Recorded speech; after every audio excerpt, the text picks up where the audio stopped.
Hello everyone and welcome to the stream. My name is Daniel Livingstone and today we're going to be talking about how to organize your files and do a Lightroom to Photoshop workflow, and then back to Lightroom even if you want to. From what I've gathered from talking to tons of people who use the Adobe Creative Cloud, it seems like a lot of people either just use Lightroom or just use Photoshop, and there's not a lot of crossover between the two. But ever since I learned how to use Lightroom after learning how to use Photoshop, I've been using it like integrated in my workflow ever since 2016, and it blows my mind that people are not taking advantage of both products in tandem. So what we are going to do, we have a couple things on the docket, and I'll kind of like yap about it while I'm setting up the thumbnail, because there's a couple like preliminary things we have to do for this stream. The first being, let me get inside of Photoshop. I'm gonna make the thumbnail for this real quick. Yeah. So I'm here in Photoshop. I'm gonna use this image. I'm gonna go grab our thumbnail template.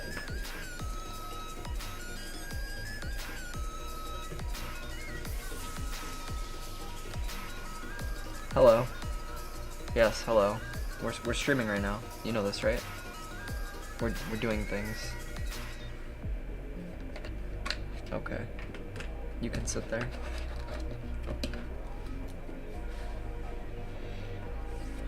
So we're gonna replace this image with just like a recent headshot that we got done. Shout out to Tom. I'm gonna drop that in there. It's a little big for this document.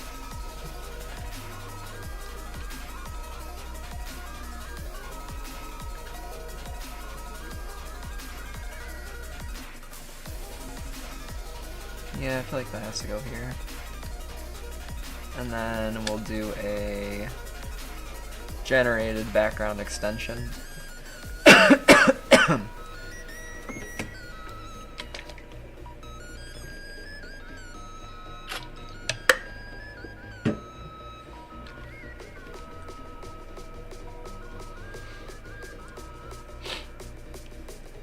Alright. Combine those. And then, I don't know, should we grab a, like, Photoshop logo?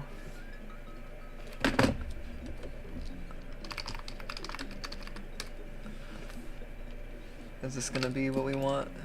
Copy image, paste image. Yeah.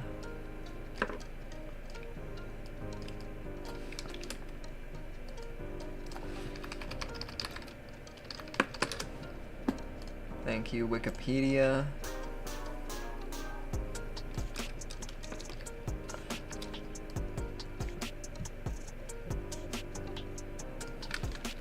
Make those the same size. There we go. Let's keep that a little quiet. We can jump in here.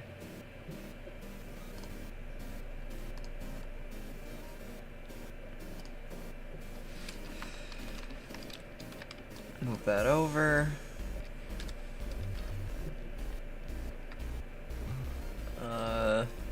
What if I looked up YouTube arrow? Is it gonna give me that dumb red arrow? Yeah.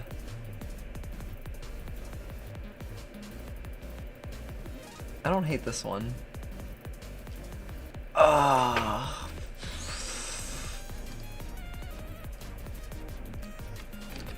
What's a good graphic element for this? Back and forth arrow.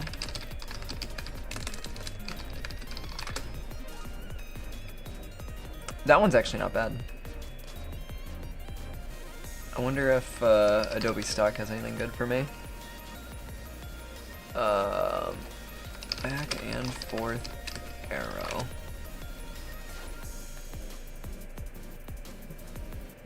That's not bad. This seems old. Well, actually, that one's kind of cool. Yeah. Let's do that. That's a PNG, right?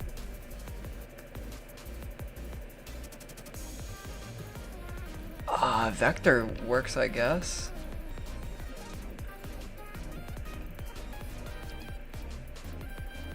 Alright, let's just download that. Put in downloads. Will that work in here? Smart object? Yeah. Cool.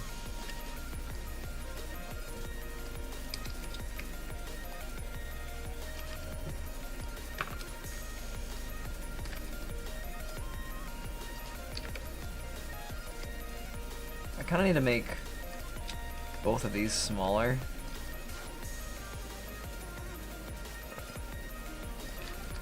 And then separate one of them so we can make this bigger.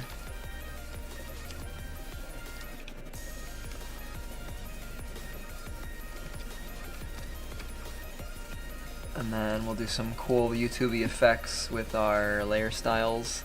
Probably an outer glow of some sort.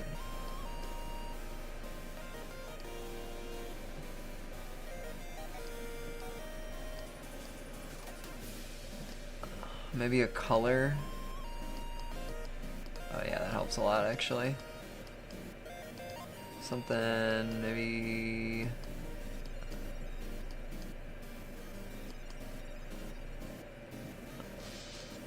Well, I mean, I guess white.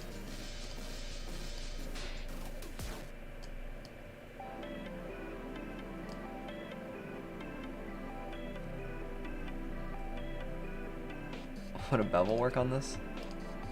That's kind of cool. Not texture. Let's just play with these settings. Does this do anything to this?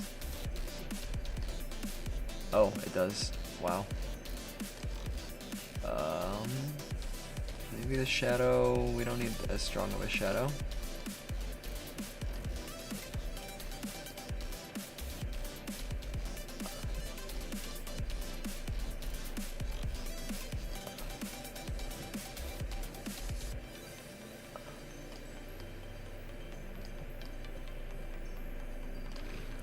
Maybe we don't need all that. I'll just do a radial gradient back here, I guess. Yeah, that's fine. Oh, that's very, very soft. Oh, because it's a small document, so we'll do something small.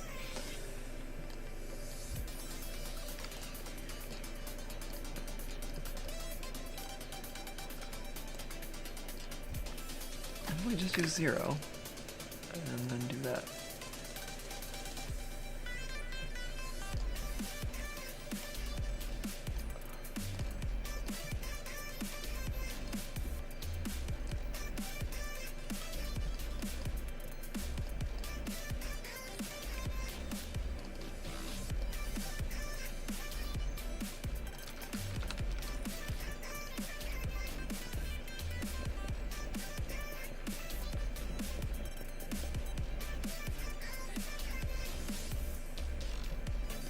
Oh, you know what I could do? I could do a screenshot of my Lightroom catalog. Like a really big folder. Yeah, we did like this. This might be kind of cool.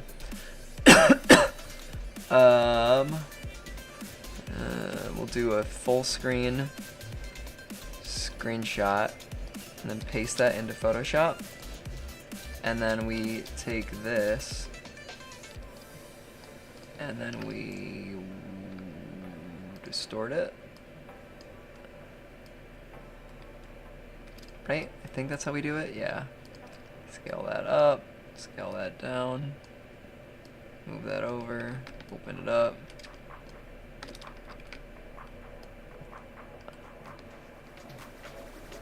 Yeah, there we go.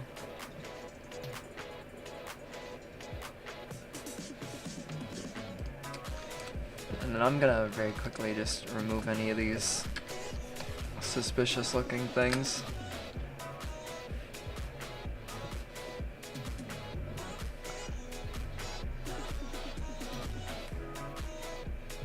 Let's fill that.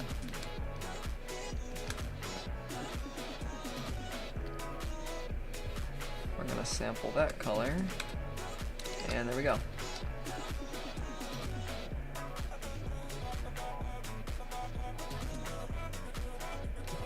Yep. Alright. And then on this layer, we can grab our subject. And hopefully this makes for an interesting YouTube thumbnail. I'm gonna have to re-grab that. Oh. Alright, I cleaned that up a little bit. Bam. Now that goes on the bottom.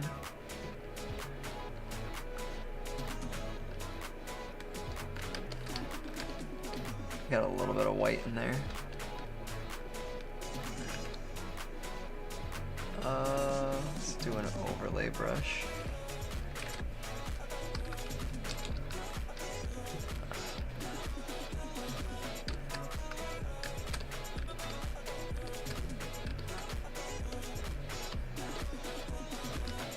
There we go.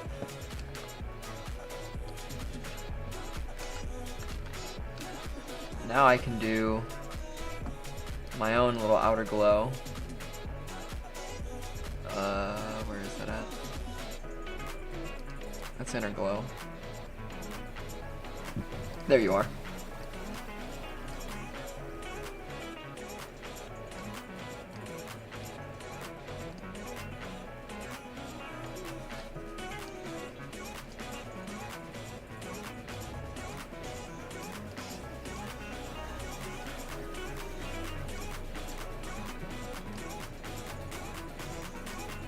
There we go.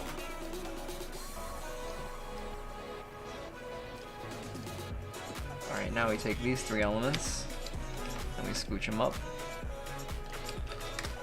There we go. And then we make this layer a little darker. And then we change the name. And this stream is called...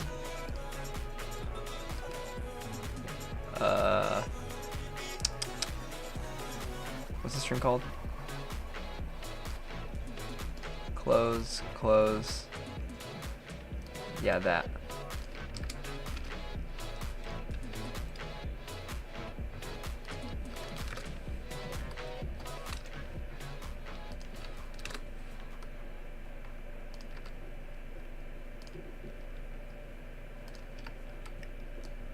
And then today's date. And that's our thumbnail. Oh, wait. Oh, that is working. We need this brighter then. Maybe drop shadow?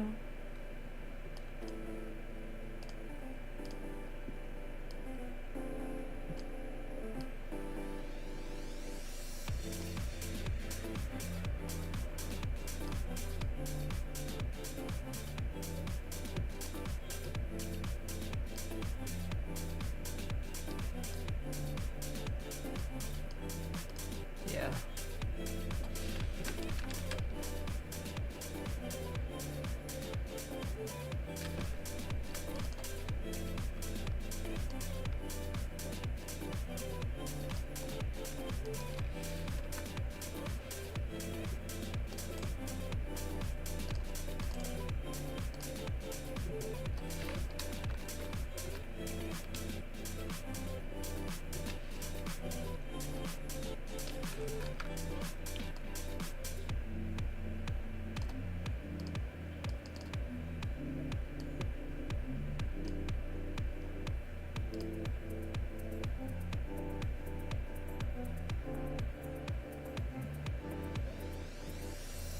Maybe I need to make this smaller on one side.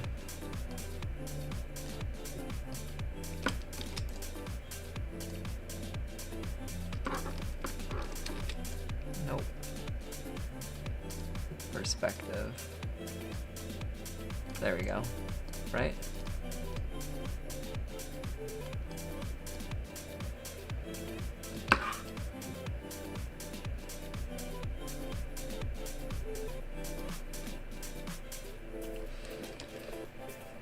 Is that better?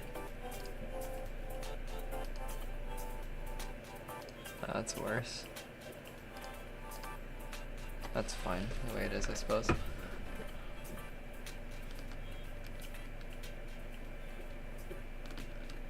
Alright, what if I...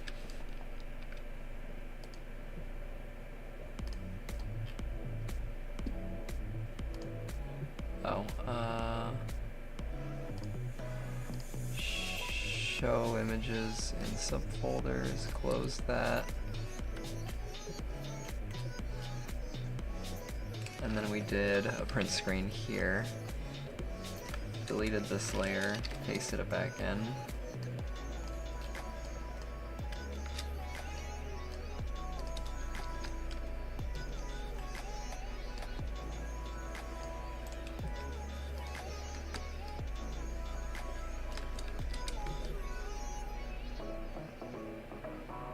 There we go.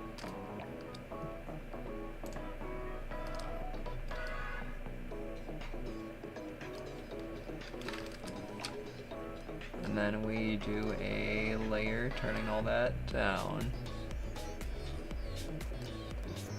Cool. Dope. Maybe I'll even stretch it out a little farther just so it's not edge to edge. That's better. I think that's a lot better. A lot more work than we normally do on our thumbnails. Alright, let's save this 2025-03-07. Export that.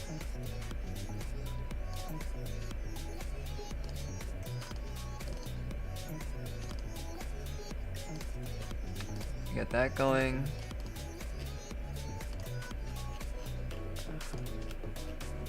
There you are. Change that.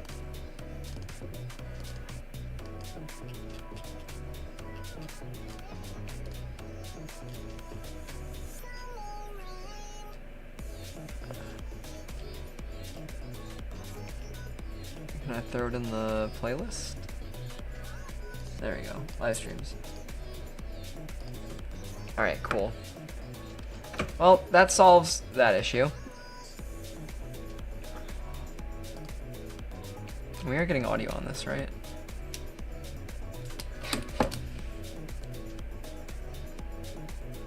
We are getting audio on this, right? Yep. Excellent. Alright, now I need to make this a vertical format somehow.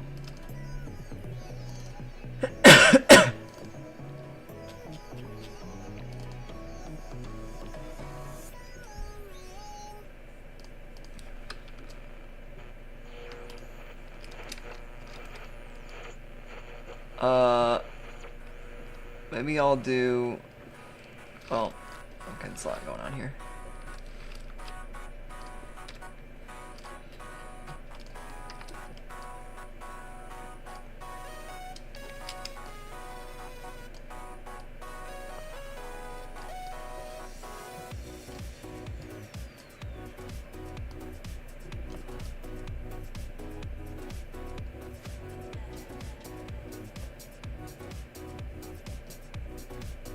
I kind of like that.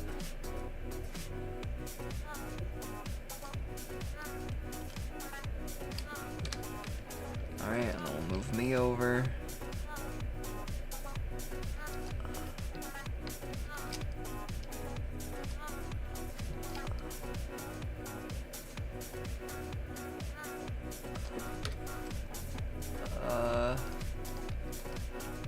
These three things can...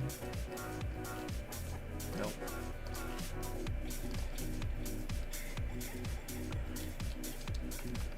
Yeah, these can...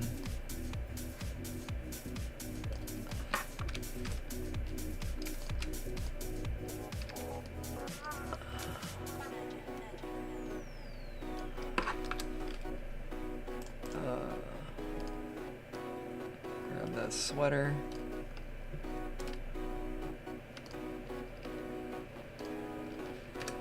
There we go.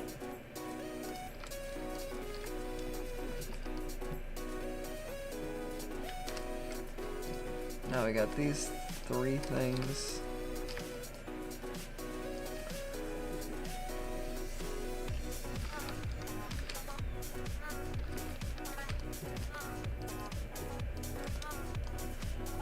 Copy and paste that again.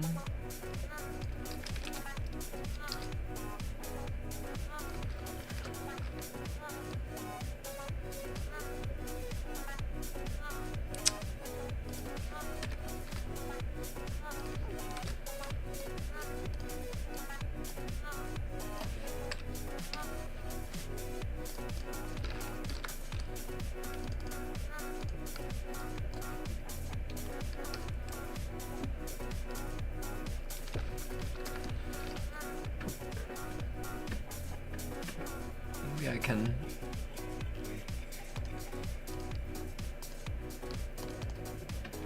move everything down a little bit.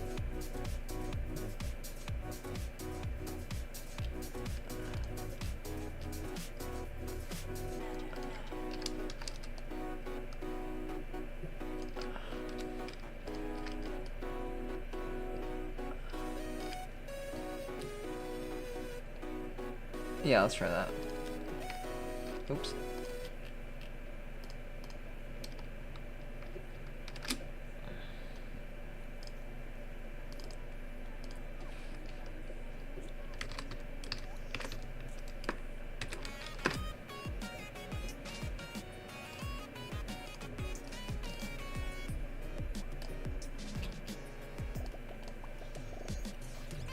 All right, let's get this on IG.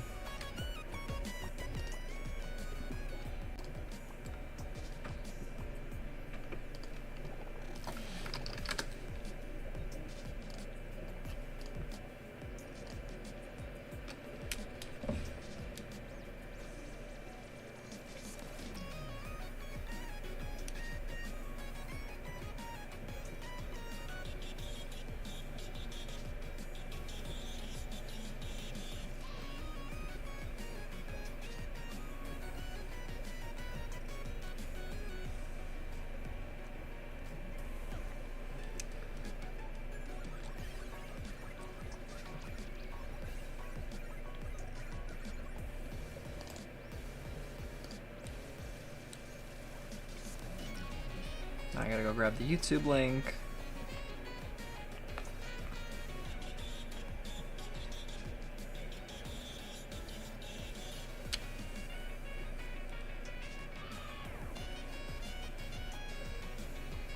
Drop the link in.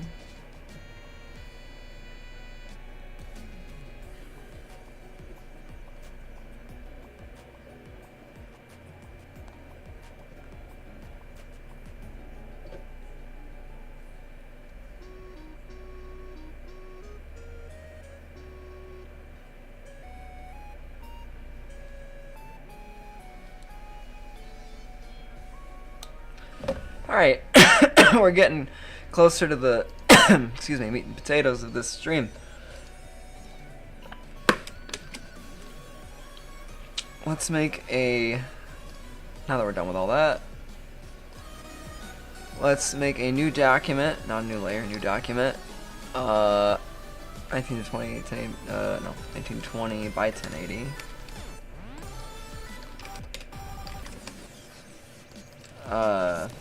Stream notes.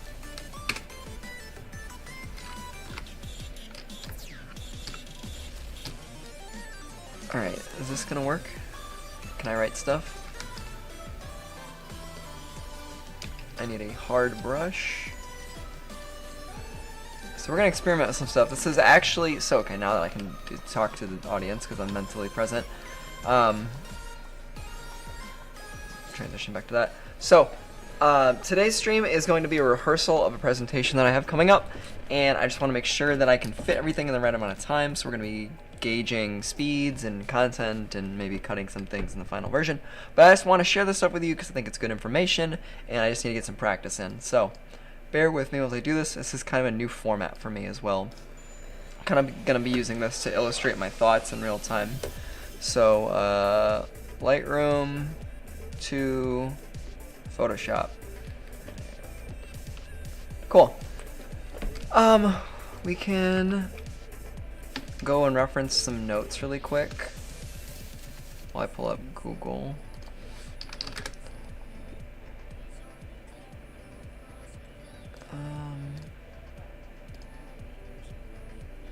Lightroom to Photoshop workflow, okay.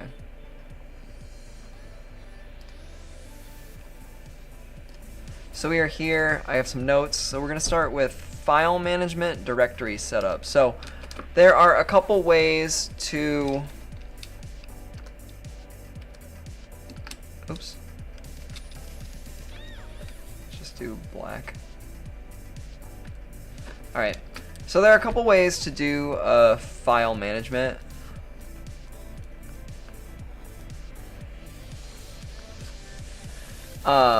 Especially for directory stuff. So a directory is basically the folder path or the path to get to your files from wherever they are on a drive. So it always starts out with a drive, and that plugs into your computer. Whether it's you have a couple different kinds. You have a hard disk drive, you have a solid state drive. The difference between these is speed. Actually, I'm gonna get a timer going too.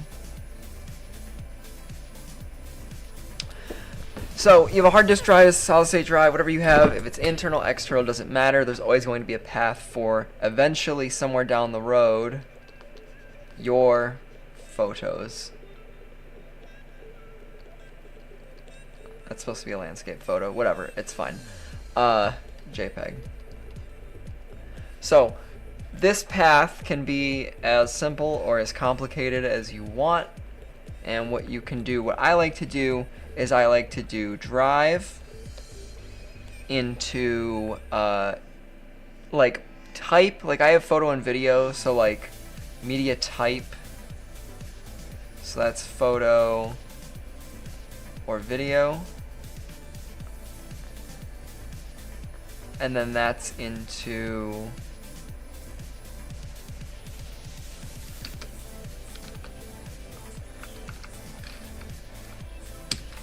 that is into, what do we have here? I like to do it by season, and that's usually like 01_spring. And it just helps me I do a better job. Let's try this again. I typically have an easier time remembering what the weather is like because we get 4 seasons here in Chicago. So I have a better job remembering what the weather was like when I shot something. So I like to do it by season. You don't have to do this. One's kind of optional for you. Now beyond that, we have the shoot itself or the job. And this is where I like to put all of my raw photos. Then beyond that, we have an edited folder. So that's where I put all my PSDs, all my TIFFs.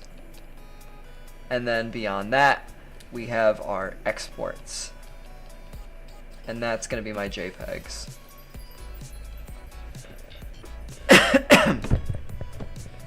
So this is my typical directory path. So it's the drive. I have 2 external drives. They're hard disk drives, but they're pretty fast. And I have one for photo and one for video, so those things are separate, but they're both organized the same way. Video, I do skip the season one because I just have less video projects. But it's a drive into photography, into my seasons. So springs, 02 summer, and then fall and winter, or autumn and winter. Then inside of that season folder is a shoot folder. So every single one of my shoots in that season by name. So blank client event, or portfolio fitness photo shoot, or just whatever the job title is what the name of that folder will be. Then beyond there is an edited folder. So inside of next to my raws is a folder called edited, and whenever I retouch a photo or save a TIFF or a PSD version of an image that's processed, that goes into that folder. So all my edits are stored separately, and then inside of that folder is an export, and that's where all the final images go. Now this is just one way to do it. There are other ways to organize your stuff. So another really popular way, I like keeping the original part of this the same. So I'm gonna do instead of this format, I'm gonna delete that. And I'm going to do the way Capture One does it if you use Capture One, which I don't think is a bad way to organize files. This does it for you automatically, but if you're using Lightroom, you might have to manually set this up. Is you have a capture folder, which is RAWs. You have a selects folder, which is your PSDs. And then you have an output folder, and that's your JPEGs. And these folders are all next to each other in the same folder. So the way I do it is I actually stack them. One goes into the next and one goes into the next. Or you can just keep them all right next to each other. Totally valid too. These are both perfectly good ways of setting up an organized directory. And once you create this system, all of your files are going to fit into this format. Now and forever until you overhaul the whole thing. But the whole point of this is that you'll never have to change it. Your directory, your file path, your organization will always be like this. So whenever you shoot a new job, or whenever you go into a new year, or whenever you go into a season. Oh, I think year does go before this. Yeah, let me throw year in there. A little amendment to that. So yeah, drive type, year, season, jobs, and then RAWs, PSDs, JPEGs. So it's going to be next to each other, it's going to be separate. Now let me show you another very different way to do that.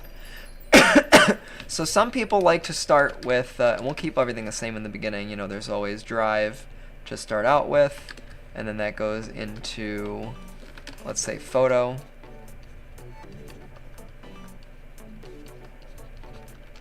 And then beyond that, you're going to go, you separate them by media type first.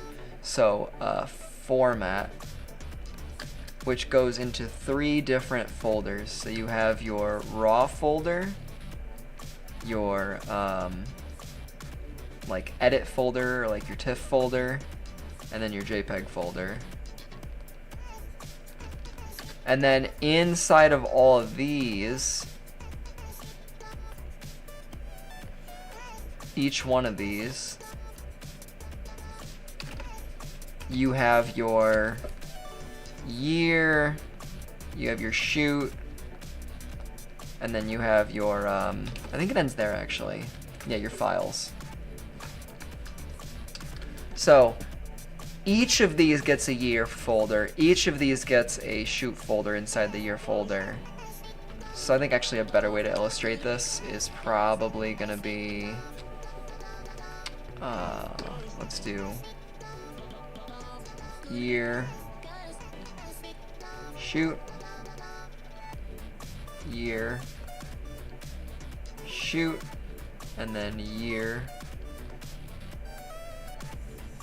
shoot. So that way, this system is better for NASA's. So this is I should have said earlier, this is specifically designed for what's called a DAS, which is a desktop attached storage. This format is better for what's called a NAS system, which is for network attached storage. So if your drives have access to the internet and you can connect to them from anywhere through an internet connection, this is a NAS. It's a completely different type of machine. It's a completely different type of way to store your stuff. I personally don't own a NAS, so I don't use this system, but from people who I've talked to who do use NAS systems, this seems to be the more efficient way to get to things, because if you're transferring files over the internet, it's usually going to be a lot slower than a local connection. So you're typically just going to want to be accessing JPEGs off of that for archival purposes, and then use the direct line when you're at home physically connected to the drive. It's not a portable thing either. I know a lot of people use like Samsung portable drives or, you know, SanDisk portable drives. This is specifically for drives that do not move, that do not leave the house. If you have an external that goes with you everywhere, this is a lot less important. This workflow specifically. The first one, definitely like a default no matter what. This is just an alternative to that based on if your workflow uses a NAS system, and it just makes things faster. Like, speed is the name of the game here, and the reason we want to stay organized all the time is to make sure that we are working as efficiently and quickly as possible. We're trying to save time and not waste time doing unnecessary things like looking for files or trying to clean stuff up or move stuff around or make space for things, or put things where they belong. We're going to do that once at the beginning and then let that run automatically. So my next, the next thing I want to talk about is importing, and we're going to start inside of Lightroom actually. So what I'm going to do is I'm going to create a new catalog for us all, and I'm just going to save this in the downloads folder probably. We're going to call it Adobe, or we're going to call it Lightroom new catalog. We can close these other tabs too while we're here.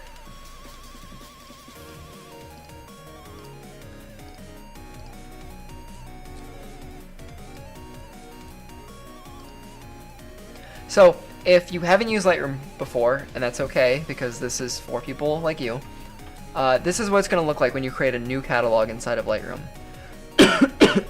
And if I should probably explain a little bit about how that works. So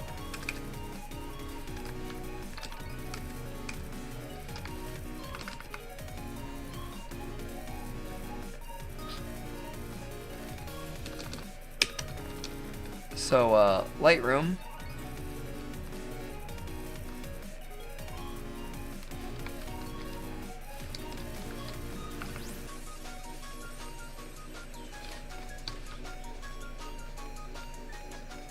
okay, that's fine. Our Lightroom catalog is going to be what is known as a directory.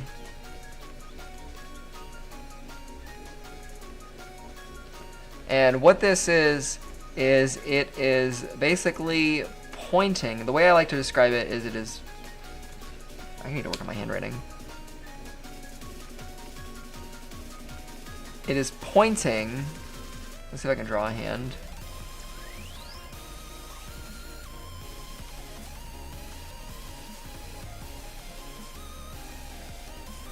At your files inside of the drive. Actually, let's just say.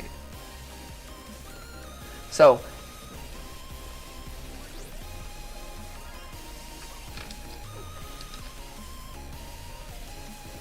Lightroom is the catalog is the finger that points at your files. So inside of Lightroom, how do I want to explain this? I really need to workshop this concept.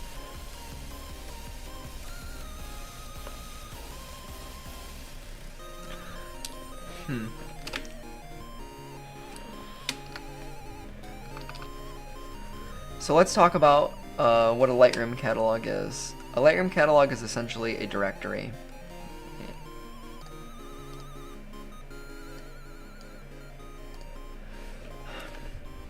Which means Lightroom is going to, the catalog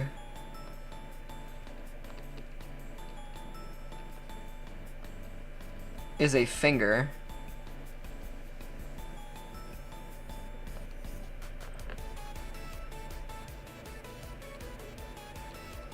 that takes files from your drive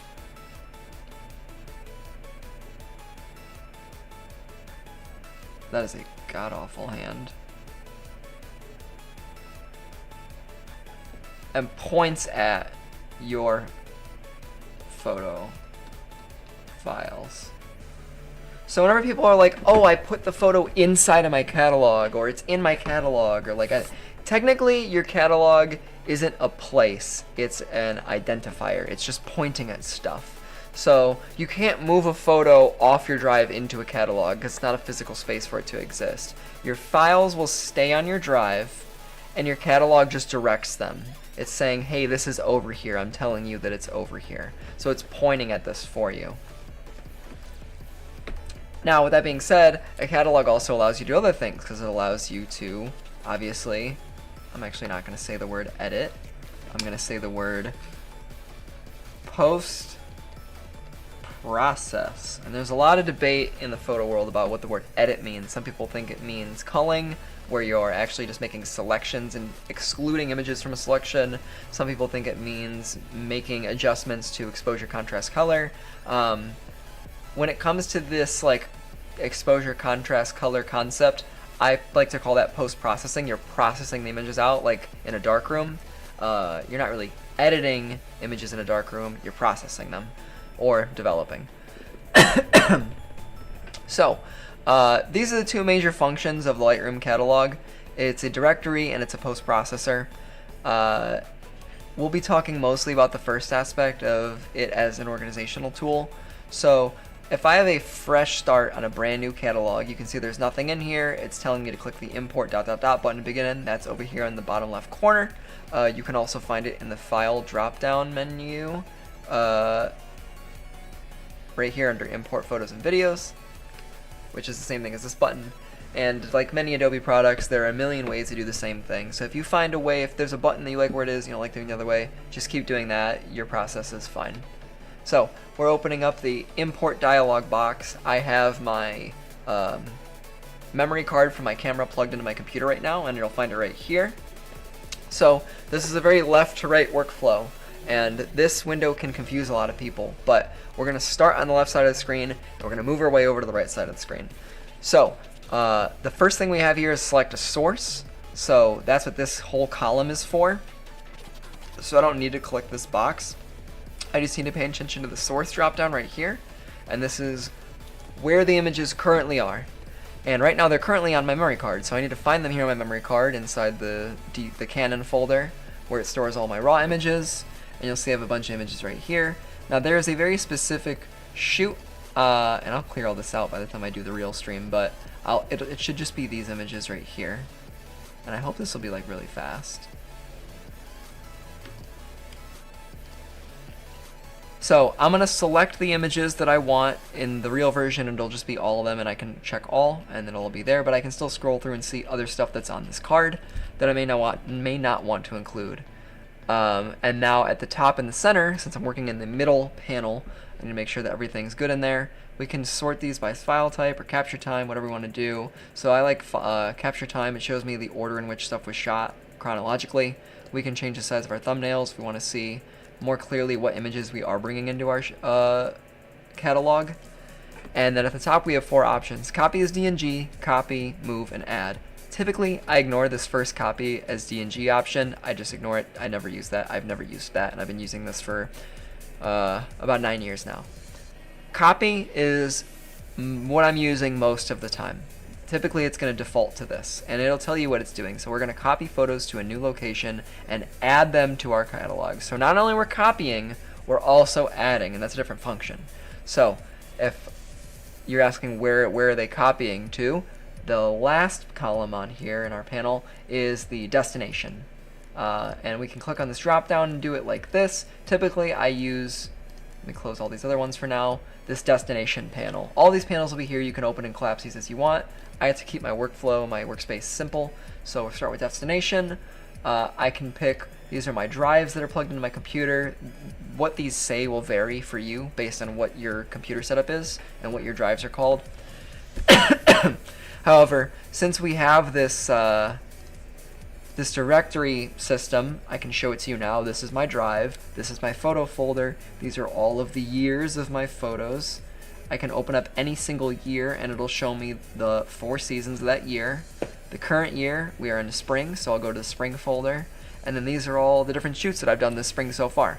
So I am going to click on the spring folder because that's the current season. And you might be wondering, oh, well, what job folder comes next? Because typically what some people do is they'll make all these folder structures inside of Finder or File Explorer on their own outside of Lightroom. I like to make my folders inside of Lightroom. I like the way I like the UI of it. I like the way that it's set up. It helps keep me organized because I'm doing all of this in one kind of program at least, so I'm not moving between programs and double checking, make sure I did it wrong or right. I like Lightroom's import workflow because it helps keep my mind on one thing at a time. First I was thinking about where my images are, then I'm thinking about what images I want, then I'm thinking about what I'm doing with them, and now I'm thinking about where they're going. So typically I'll go to the current season that I'm in. I will check this into subfolder box. This may not be checked for you by default, and then I can title this whatever I want. So I'm going to call this Adobe Run Through. I'll just call this Adobe Test. So you can see here we have a gray option now with a plus icon saying that it's going to create this folder called Adobe Test, and that is where we're copying the images into from our memory card. Now beyond that, we get a couple other options if you really want to dive deep into this stuff. We have a file handling one that'll let us build previews upon import. And previews are something I'm not really going to get super into right now. But basically, if your computer isn't super robust in hardware, building previews may help your editing experience run a little smoother. I like to have this don't import suspected duplicates box checked because I'm not often formatting my cards. So you can see here I will have photos from other shoots that I've already imported. Lightroom will ignore all these and not even show them to me because it knows they're already in there. And this is really handy for me if I'm doing constant shoots and not always formatting my cards. You even have the option to make a second copy too if you want to back them up to 2 different drives at the same time, which can be convenient if you have a really good backup system. And then the file renaming tab, I like to use this. We can talk about renaming structures really quick. So one thing that I typically do is file naming. I always do initials, like my initials, or if I'm hiring a second photographer or another photographer to shoot with me, it'll be their initials so I know who shot what files. Underscore job / client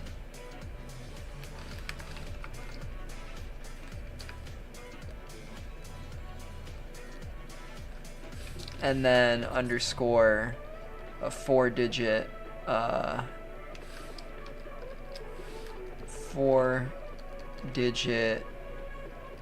just 4 digits. So typically my files will be underscore DL, let's just call this Adobe Live, and then underscore 0001. And this is the file naming structure, so obviously the next one will be 2, 3, and so on, and that'll go through the whole shoot. And I typically do 4 because you never know. I mean, some shoots you're only going to shoot a couple hundred images. I have shot more than 1,000 images in a single shoot, so just in case I don't want things to like name over themselves or become redundant. So typically my template, you can set a template for yourself as well. They have a couple presets here like shoot name dash original file number, just the file name itself, the date in a file name if you want to date your files. I typically have DL shoot name, which is the name of the folder. Or sorry, shoot name gives you this, lets you edit this custom field, and then a 4-digit sequence. And then in the shoot name I can just type exactly out of here. Let's call this Adobe, oops. We'll call this Adobe Live, and then it'll give you a preview of what your file is about to be named, DL underscore Adobe Live 0001, and then so on. That's just the first file. It won't name them all the same file name. So then when I import these, it'll be matching this, and I believe we are all ready to go. So I just have to click import, and then that will send the photos into my so it's not only copying photos from my memory card to my hard drive, it's also importing them into the catalog at the same time. You'll see at the top of our screen we have the options of move, so it'll just move the photos instead of copy them. I'm sure we all know what that difference between those things are. Taking them off of the memory card and putting them on hard drive versus keeping a copy of both but adding them to the new drive. And then add, you would do if the photos are already in a place that you want it and you just want them to exist in, or you just want them to appear in your catalog. So let's say you do all of your file management organization in Finder or in File Explorer, and you like making a new folder in that and then just physically dragging and dropping the files over in those windows. That's fine. It's a little more risky, I would say. It adds room for error. However, if that's really what you want to do and that's what you're used to, it's okay. You would just, when you import them, go into import and then make sure that add button at the top is checked, and that will just keep the files where they are, and then they will populate here inside of your catalog. So you're still activating that pointer finger of your directory, being like, the files are here, I just want to point to them that they're there. I don't want to move them from a card to do anything else with them.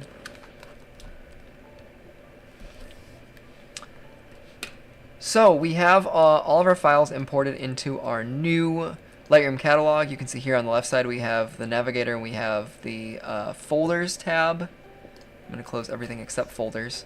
So we have folders here. This shows us our drive. This shows us the folder that they're in. I can even show the parent folder, and then show the parent folder, and then show the parent folder, and then it shows photo, year, season, my job, shoot. So this is that directory system that we were talking about earlier. Inside of Lightroom, if you've never used it before, we can use it to organize, so using star ratings to make our selects. So let's say, there's a couple photos in here that I like. So I like this one. Let's say I like this shot. Well, maybe not that shot. Let's say I like this shot. And let's grab one more. Let's do this one as well. So I'm going to mark those 5 stars. One great organizational tool inside of Lightroom is that I can filter things out. So I just want to pick my 5 stars, my selects. It just shows me my 3 selects in the film strip. And then we can do some light post-processing on them, although this is not going to be like a retouching heavy program. But I can pick up those shadows, bring down those highlights, pump a little contrast in. Maybe throw a little extra color in. And there we have it. There's our image. Straighten it out with a crop. Maybe come in a little bit here.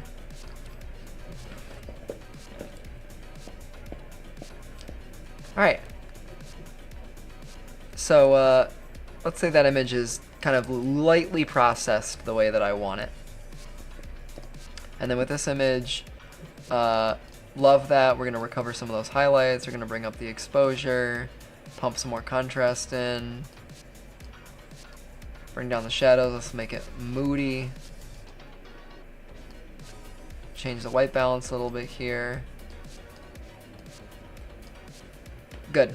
Love where that's at. But there are some things I want to do to this image and maybe the other image that I want to retouch or modify. I'd say there's different applications for Lightroom and Photoshop. So let's take a minute and talk about when you would use each program.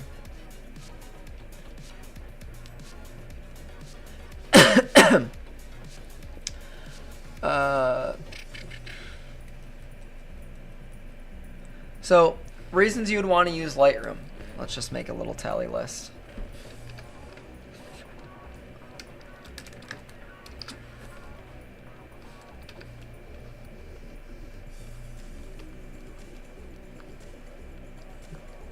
Okay, we have the directory. We have batch editing.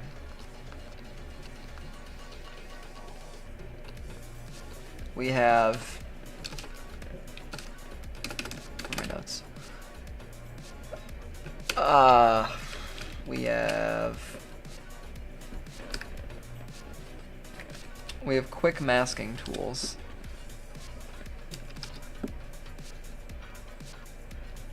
God, it's so hard to write a Q.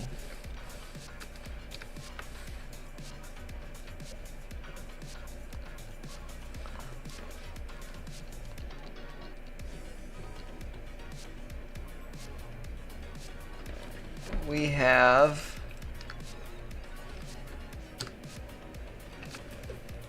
Adobe Camera Raw's processor, essentially.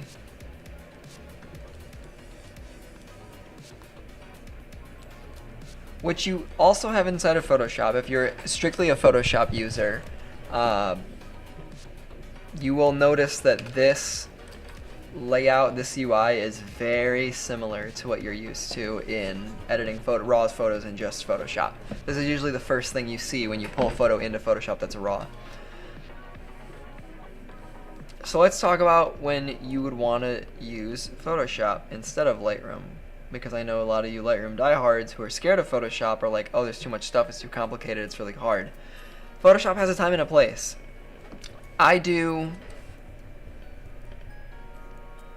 When it comes to processing, I do all my work in Lightroom, or before I get to Photoshop. I want to have the look of the photo dialed in before I'm taking it into Photoshop.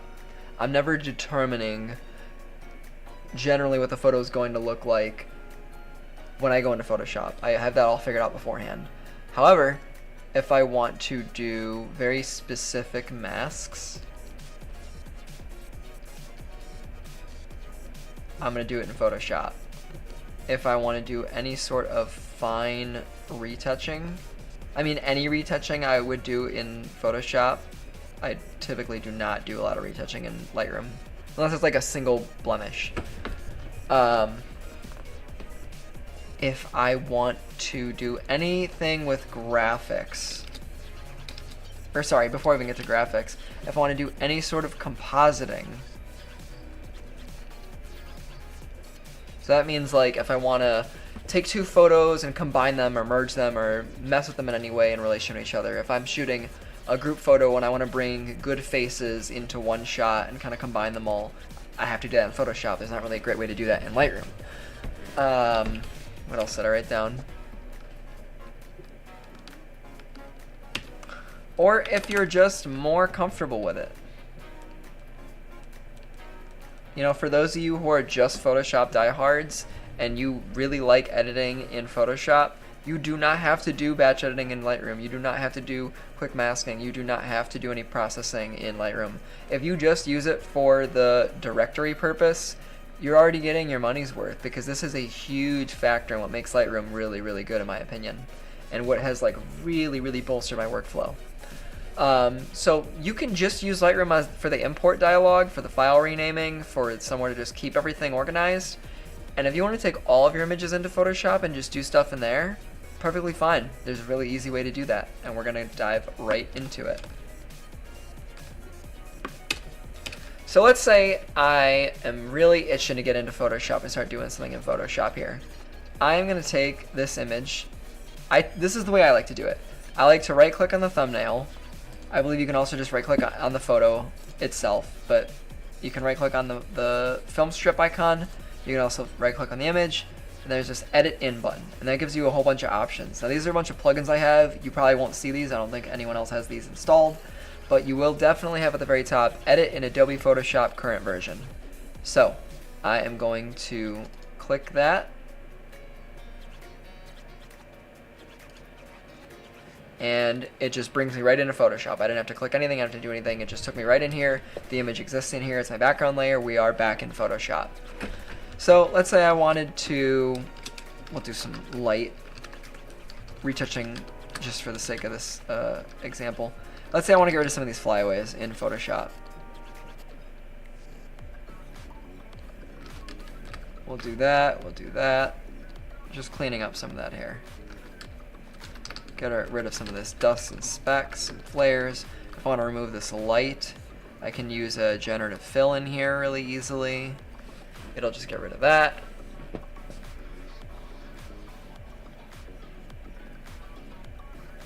You can't have a Photoshop demo without showing generative fill.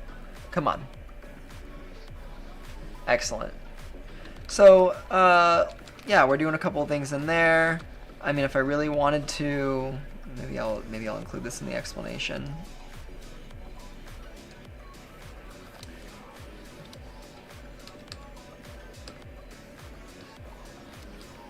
No, that's fine. Oh, let's say I want to expand the background a little bit. Which would normally, I don't think that's possible inside of Lightroom right now, but if I want to do any like background expansion, maybe I want to open this up a little bit and then do a generative expand crop to give me some more room on the top if I wanted more headroom for the sake of the example. I'm gonna let that do its thing.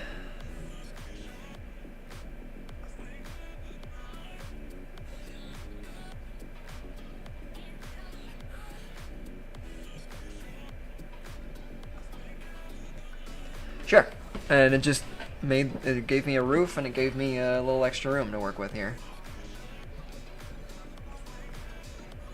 Alright, so, made the image larger. Perfect. This is usually something I would do when I shoot stuff on Studio on a backdrop.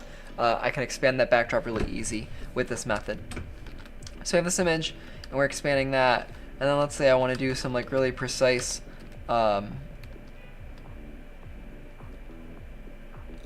because you could do that in Lightroom. Let me think about this for a second. Let's say I wanted more like color consistency on his skin. I'm going to make a color layer, and I'm going to manually paint in the color skin tone that I want for his face.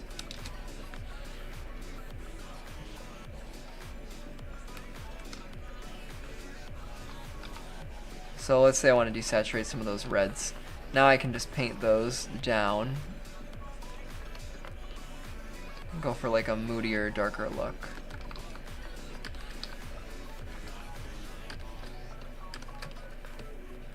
But now his skin tone is a lot more evenly darker or desaturated.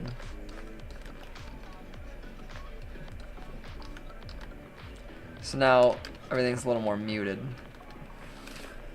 That's the way we did that, using a color layer, using a brush with certain opacity. Not as easy to do in Lightroom. So there, just for the sake of the example, there are certain things that you can really only do in Photoshop that Lightroom doesn't have the capability of doing. And I'm gonna find a better like compositing example. Maybe I'll even, yeah, maybe I'll just grab a couple of these. Yeah, I'll just grab these 3 images. So let's say, yeah, you want to use a little bit of imaging and compositing, and you can't do it inside of Lightroom.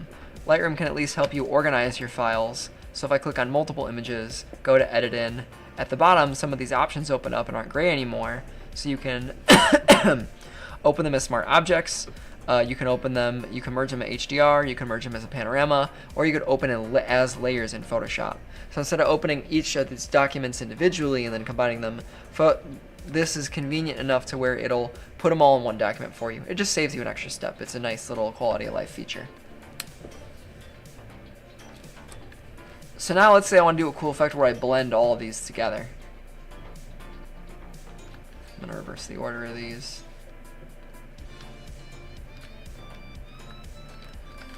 So let's do something cool here where we combine those.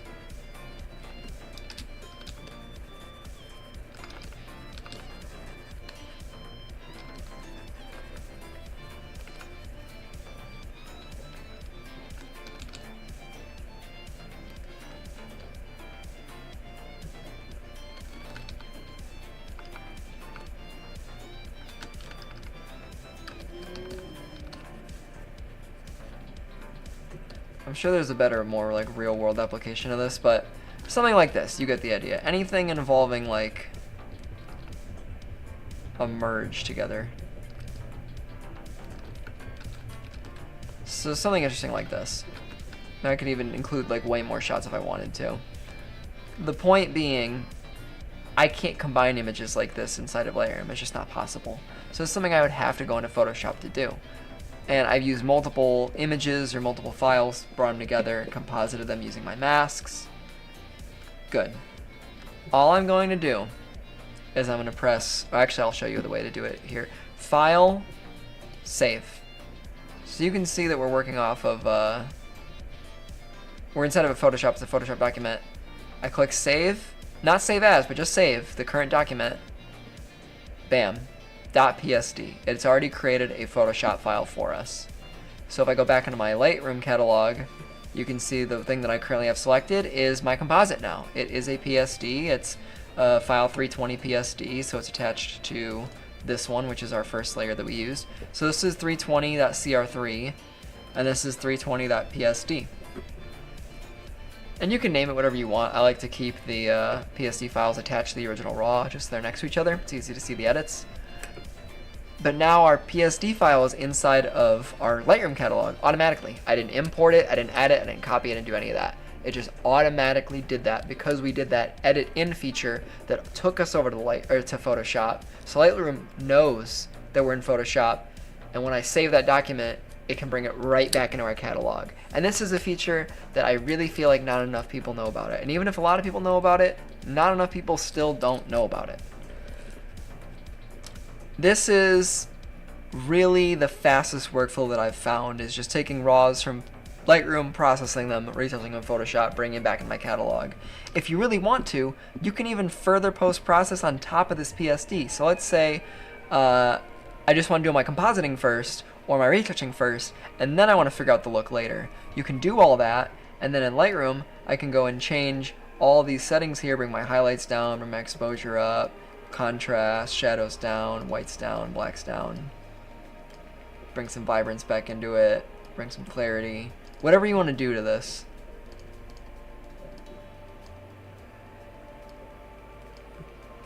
So then I can even do before and after for the PSD that I made, and then the Lightroom edits on top of that. I mean, we can do all kinds of stuff. I can throw presets on top of this. We can really play around with it.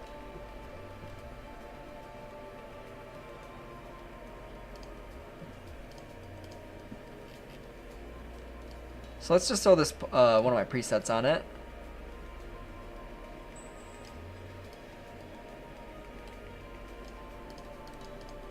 There we go. And I believe, let me make a change to this. Let me crop this inside of Photoshop and then update the save on that. This is just me testing it. I've had different experiences with this, so I want to make sure what happens correctly. So the downside is that if I make an adjustment to the original file, it will update the metadata, reflect in real time what the changes are, but I lose the edits I've made on it. So this is why I like to edit my images before I do the retouching, and then I'll always go back and do the retouching on the PSD. I won't do retouching on top of the PSD inside my catalog. I typically don't do that. But you can if you really want to. And then I can simply export out of Lightroom still. So this PSD is going to be exported through Lightroom, and then if I make changes on it in Lightroom, that'll help too. If I can throw this effect on it, and then I export it, it'll have this effect on it, versus if I exported it through Photoshop here, it won't have that Lightroom preset on it. It'll just look the way it does inside of Photoshop.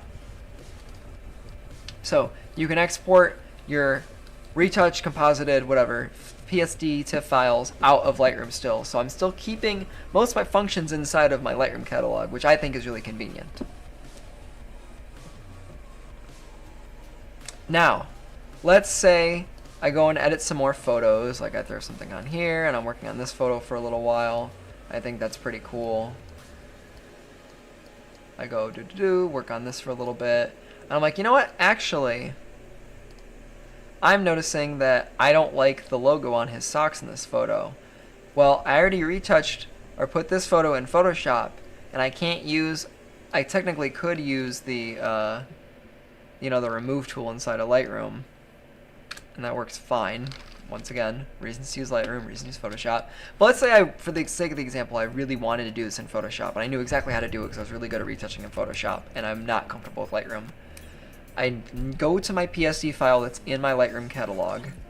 I right click and I go to edit in, and I click once again edit in Photoshop like we did do our raw, but I'm doing it on the PSD this time, or the TIFF. And now I get a dialog box, and it asks me what to edit. It gives me 3 options. Edit a copy with Lightroom adjustments. So if I wanted to edit a new PSD with my preset applied and everything I've done here in the Lightroom adjustments, I could do that. It would open up a new background layer it would open up a new document with just that as a background layer.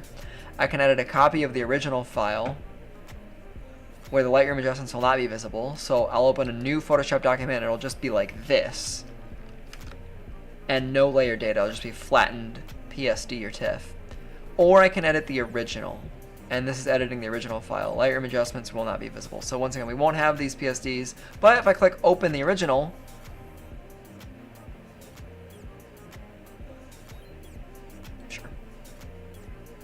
it will open up my document. Here, I'll even do it again. I'll close this. I'll go back to this. Edit in. I'll edit the original. Now let's say I want to get that crop back. Fix that. Back to this. And then I go back. And then I re-edit those socks using my remove tool, spot heal tool. Then I just save that document again. File save. Back to Lightroom. You'll see that we changed the original document, so our PSD is now fully uncropped because we made that change in Photoshop, but it retained my Lightroom adjustments on top of it. So this is the way to do that. If I ever make Lightroom adjustments on the original PSD inside of Photoshop, it will preserve my Lightroom changes that I made. So I can cut this photo in half. It'll still have this preset on it. I could remove all of the compositing and maybe add something in the window. It'll still keep this preset on top of it. So it allows you to go back in. It's semi non-destructive workflow. It lets me go back and change my retouching or my edits, my PSD, my Photoshop file, and then still have the master final version if I decide to do adjustments afterward. Pretty convenient. And this is really for people who do know how to edit in both Lightroom and Photoshop. That may not be you, that's okay. But for people who want to take full advantage of all the tools at their disposal, this is a workflow that will allow you to do that. So one last thing. Yeah.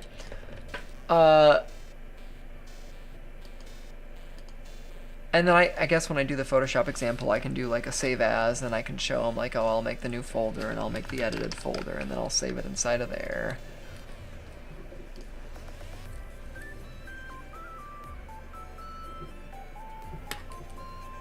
And then I believe it will, if I didn't save it the first time in here, whatever the first thing I save will be back in the catalog. So it'll show that I have the,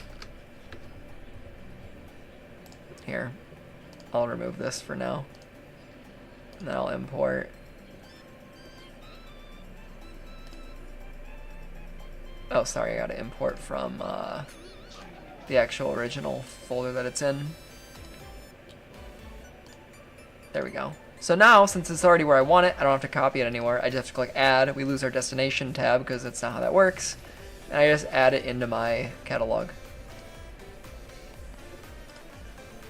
One important thing of note, because I'm running low on time here, is if you're going to be doing anything going between Lightroom and Photoshop, go to Edit, go to Preferences, go to External Editing tab. This is really important. Whenever you do that Edit in Adobe Photoshop button, file format, TIFF, PSD, doesn't matter, kind of the same function, just whatever you prefer. I like PSD. Your color space is defaulted to ProPhoto RGB. Now if you have that issue where you edit your photos and then export them and they look different on your computer than they do inside of the Photoshop window, or if they look different on your phone than they do on your computer, or if your photos are just looking different anywhere else than you did when you edited them, this could be why. This could be your color space issue. I leave this on Adobe RGB and I never touch it. Bit depth, 8 bits for I'd say 90% of people. I typically don't advise 16 bits unless you're working on something really specific, but I don't want to get into that. And then resolution, I personally leave it at 300. Lightroom defaults to 240. That's just a weird thing that I do. 240 is fine. Anything lower than that, you're probably going to get a little bit of reduction in quality. But make sure that these are set, because the defaults in this may not help you a lot.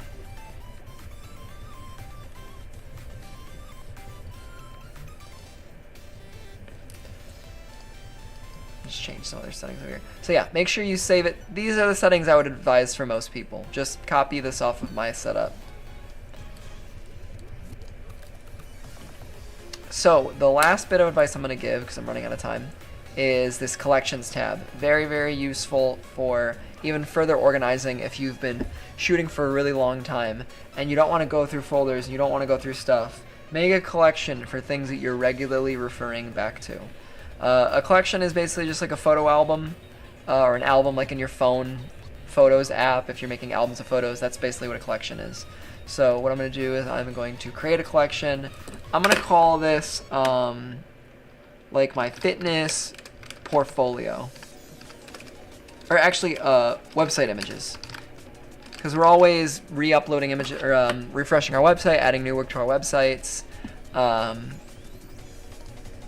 So I'm going to make a new collection called website images, and these are images that I want to update my website with, or just like the best of the best stuff that I could always use in a portfolio.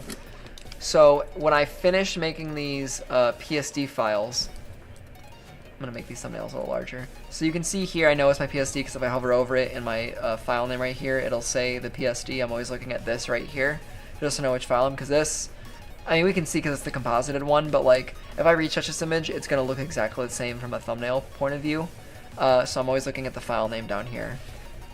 You can also always, in this grid view, in your library tab, sort by file type. That'll put all of your PSDs below your RAWs, depending on what your extensions are. It's by extension, so it's like .jpeg, .psd, .whatever. So just find it'll group like these are all my RAWs, and then my PSDs will follow. So if I make another PSD off of like, you just change this dramatically. I'll just put like a tint on it.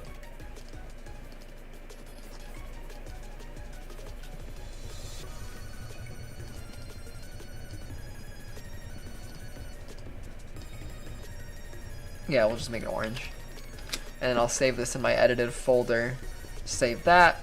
You'll see that it now populates automatically. We actually caught it doing it in real time. So now my PSDs, my two PSDs for the images are at the bottom, while the raws are still next to each other in order of chronology. So let's say I like this Photoshop file, I like this photo. These are the final files, these are the retouch images. And if I ever want to make adjustments, I have to go back to these files. I'm never really going to go back and change the raws, because once the retouching is done, you're kind of locked into that look. I take these images and I drag them into my website images collections, and now you can see here they're together on their own, and I can pull photos from any folder. I don't have any other ones in this catalog because I'm doing this from a fresh start, but any other folder I can just drag them into this website images. They'll all populate here, even if they're not in the same folder. So I can, across multiple shoots, keep the best images in one collection, and then if I ever want to go back and adjust them, I would just close this. If I want to go back and do re-edits at any point in the future, let's say I did a shoot 5 years ago and I think it would be great on my website right now and I want to go update it with some modern touch-ups. Find that file in my website images collection, right click it. I can even, if I want to go back and actually find the raw, Lightroom has an option to go to the folder in the library, so that just takes you to wherever it is in your catalog. Or I can find the actual file in my Explorer or my Finder. But I can always click on this edit in Photoshop.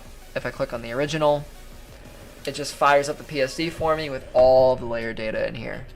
And that is really the entirety of my workflow. That's what makes everything so organized and so easy for me. And that's really the last thing I have to talk about. That kind of wraps things up. So I hope that this was super helpful for you. Anyone who's actually watching through this rehearsal, I appreciate your patience for bearing with me on this. If you learned something, I hope it was helpful. That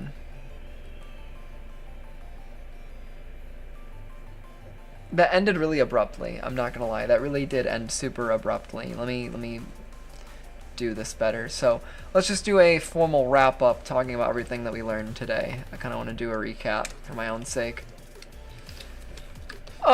So what are some of the stuff we talked about? I'm just gonna type it out this time. So we learned about file management. We learned about file pathing, pathways, file paths. We did our drive, our it's drive into media, into year, into season, into job, into edited, into exports. Then after that, we talked a little about we talked about different importing methods. You know, manual versus Lightroom.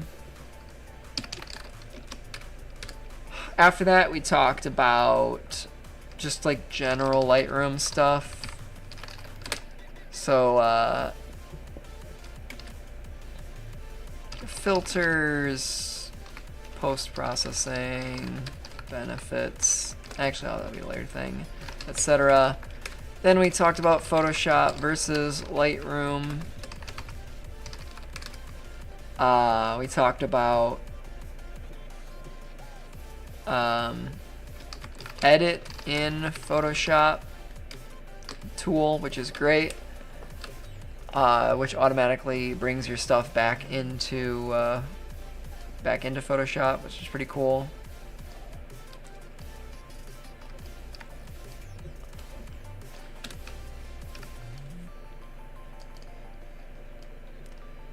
Then after that, we talked about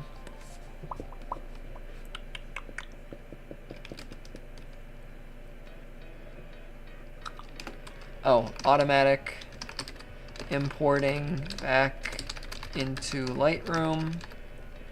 And then we talked about collections for archiving. So that is really the gist of everything.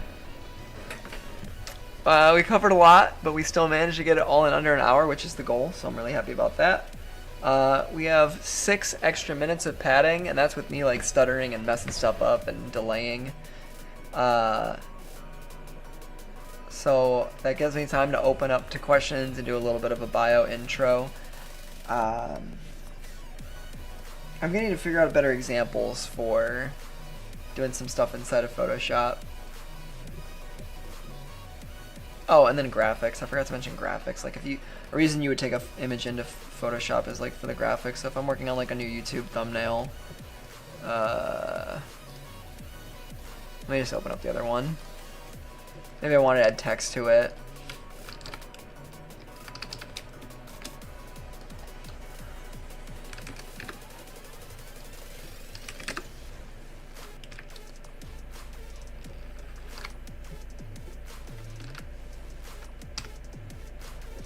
Yeah, so let's just add our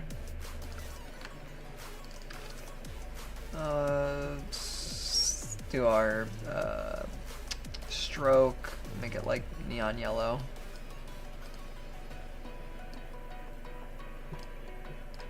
So like that, let's say that's our thumbnail. Update that, it'll update inside of our catalog.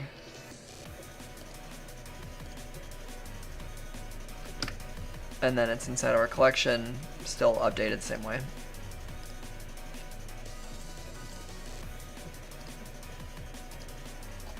Awesome. Alright. That's a much better way to like illustrate that point, I guess, is by adding like graphics and stuff, like things that are very, very different.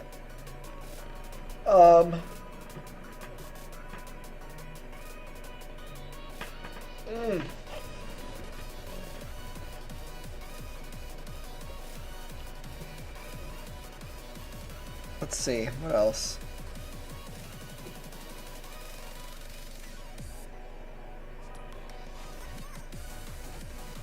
Oh, we're at my favorite song.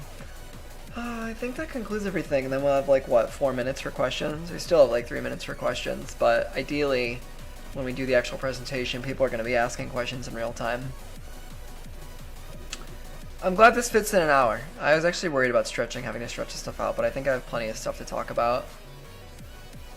I just need to like have these notes committed to memory. Maybe I'll have like a second screen over here with like my notes on it just to make sure I'm like moving through the paces. There was something I wanted to add to this. Oh, Lightroom benefits.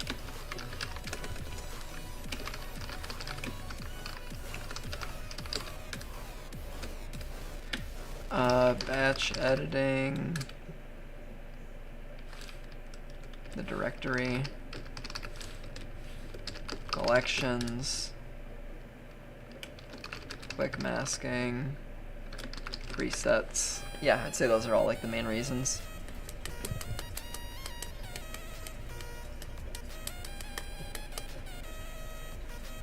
I forgot to talk about manual import methods too, but I have that written down, so I'll remember to do that when we do the real one. Okay, well that's pretty good.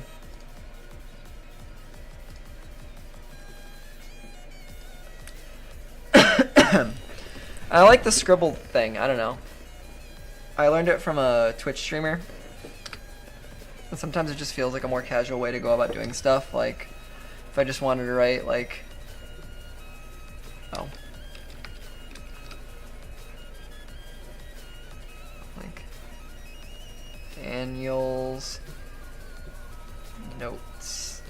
And then I talk about, you know, photos, and then files. It feels more casual, but like, honestly, it's kind of convenient and helps me like organize my thoughts visually. And then I can illustrate things like a drive. That's a backwards lightning bolt.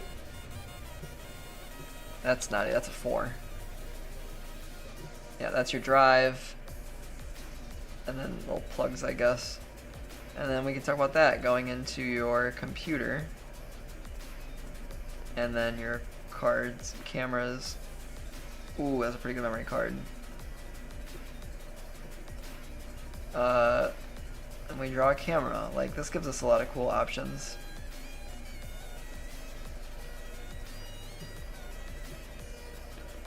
And then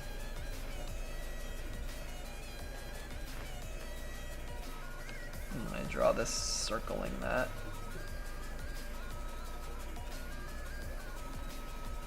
Yeah, like this is, I like this format. I just gotta get better at writing stuff. Or like, I'm sure there's a function that makes the, maybe not, I don't know, the brush tool like smoother for writing inside of Photoshop. Probably more of like an Illustrator, like a, what's that iPad app called? Not Affinity. The one for drawing.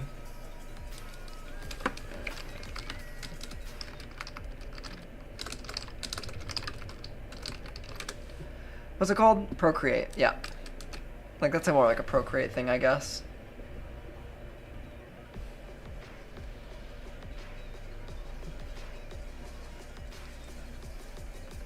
Oh, that's the problem. The hardness is down. That's why it looks so fuzzy. There we go. That just makes it thick.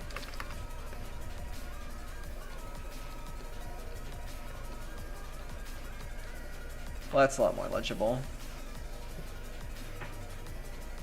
Alright, well, that kind of checks us out for today.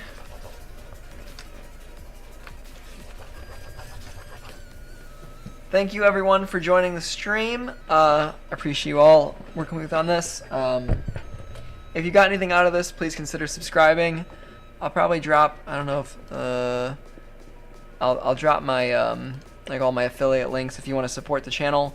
Just go to any of my affiliate links and just use any of those to get stuff that's useful for you. We have AI editing software from Aftershoot. We have AI post-processing stuff from Luminar. We got Cheetah stands for modifiers and lighting stands. We got Studio Ninja if you're looking for a CRM. And I think that's it. But yeah, if you want to support, check out those affiliate links in the description. Buy some stuff, check it out. Download a free trial at least. Use it, see if you like it. But that leaves us all set for today. We are good. I'm gonna put my favorite song back on. Actually, I'll do this one. Yeah, thank you all for joining and helping me practice this stuff. Oh, if you're in Chicago, important announcement. God, I got really loud. If you're in Chicago, important announcement. I'm hosting a free workshop on March 29th. Check out the Eventbrite for more details. That'll be in the description as well. It'll be a workshop, a free workshop, teaching you about assisting tools, studio equipment, stuff like that. So if you really want a hands-on guide on how to like become an assistant, what an assistant is, and how to turn that into a potential career, consider checking that out. RSVP for free in Chicago, Illinois.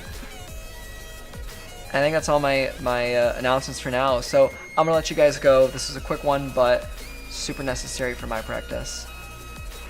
As always, my name is Daniel Livingstone, and you all be sure to do something creative today. I'll see you guys in the next one. Take care.